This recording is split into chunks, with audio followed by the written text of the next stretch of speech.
Hello, Suzanne Connors-Zink with Dawning Visions Hypnosis, here to talk about effective networking, overcoming fear and anxiety. Sometimes it's hard to believe that salespeople, of all people, would have a fear of networking.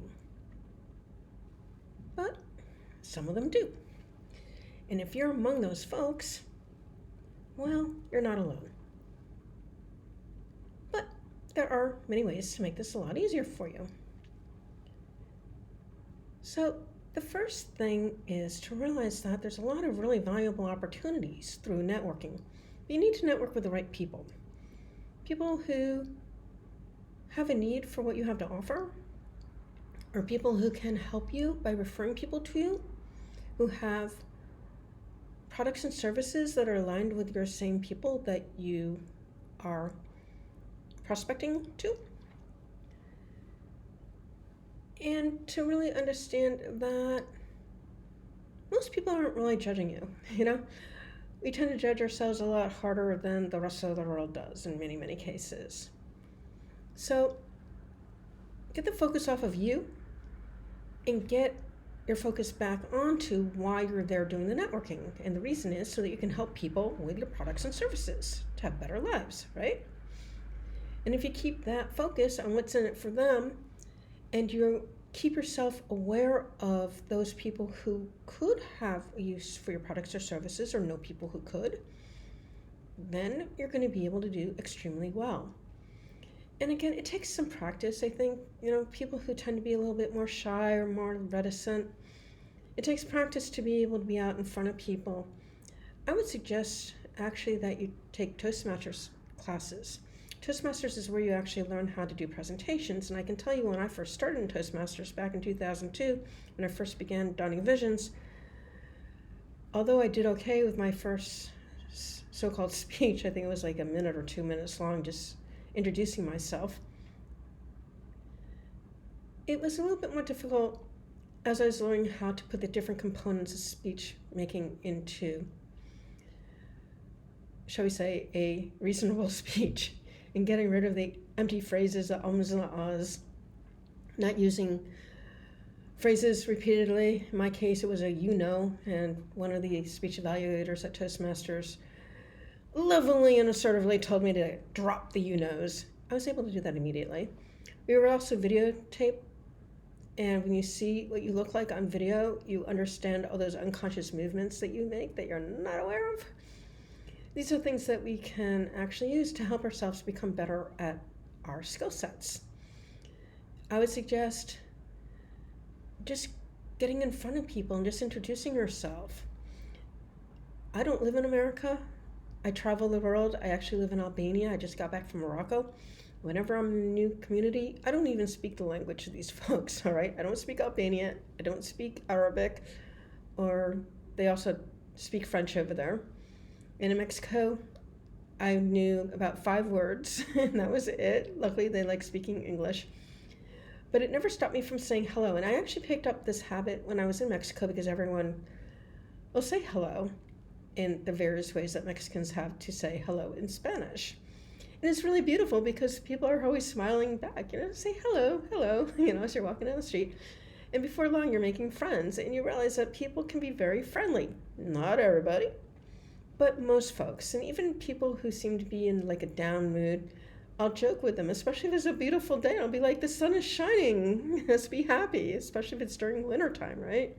It's important to have gratitude for the smallest of things in life that make life a lot more bright for us and healthier, because we do need vitamin D3 from our sunshine. It's the best way to get it, right?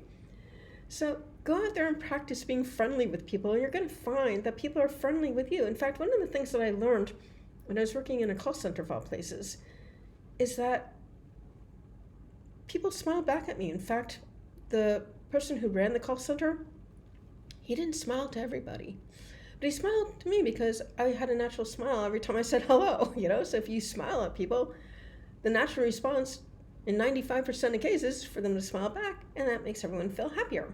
I guess that's the reason why we do that automatic response. So these are some things that you can do to help yourself to find networking to be a lot easier when you're out there in a crowd of folks. And start with them. Ask them who they are, what they're interested in, what they're doing, why they're there. Just a little conversational stuff to sort of get an idea who they are and why they're there, right? And then from there, you can ask them what they're interested in and what they're doing, and there might be a place for you, hopefully, for you to be able to speak about who you are, what you're doing. And if there's an interest in what it is that you're selling, by all means, introduce them to it. But do it in a kind, respectful manner. By that I mean, listen to them. Watch their nonverbals. If they're getting anxious, if they don't seem to be paying attention, they're looking through you or behind you or something, that's telling you they're not interested. Cut it off, change the subject, and move on to somebody else. Thank them for their time and move on to somebody else. Never break into a conversation that other people are having. I can't tell you how many times this happened when I was having a great conversation with somebody at a networking event, and some idiot cuts in, hands us their business card, and tells us all about them. We were engaged in a conversation. This was really rude. So find people who are not already engaged, or ask if it's okay for you to join the conversation. But don't shove your cards in other people's faces, because it's rude. Listen a while, get to know them, build some rapport. Can't sell anything without rapport first. And then you can go into explaining who you are, what you're doing, what you're selling, etc. And you just might find some people who are interested in what it is that you're doing. I had a situation many years ago when I was at one of the Whole Foods places. It was Nature Store or something like that. I forget the name of the store. It's out of business now, a long time. And one of the people who was stocking shelves there actually was very interested in what I had to do, and so happened he employed me. You never know where you're going to find a person. And it wasn't because I was in his face about what I was doing. He asked me about myself, and he asked me what I did. And we had a conversation, and I explained he realized that he was really depressed and he could use my services, and so he employed me. And it was a good thing, because he was doing things that could have caused some problems if he had enough money to pay for the stuff that he thought he needed in order to do himself in. So there you go. You never know. Maybe you might save a life with what you have to offer. I don't know. It depends on what you have to offer. All right. But even if that's not the case, you can certainly help people have a better quality of life with the thing that you're selling, because that's why you're selling it, right? And you got to believe in the thing that you're selling too. That makes networking a lot easier as well. So those are some ideas that I have for you to help you out so that you can feel more at ease. Because, if you can just feel at ease and just make it be a conversation between friends, speak lightly about, your life and what you're doing, and just make it friendly. It'll be a lot easier for everybody. And I can tell you this, when I'm on Alignable, which is a networking, application, I don't even know what the hell you call it, form, whatever. I go on there and I network with a bunch of people, and they'll see that it looks like I come from Springfield, New Jersey. Well, that's my godson's condo. I live in Albania. I'm going into my 3rd year here.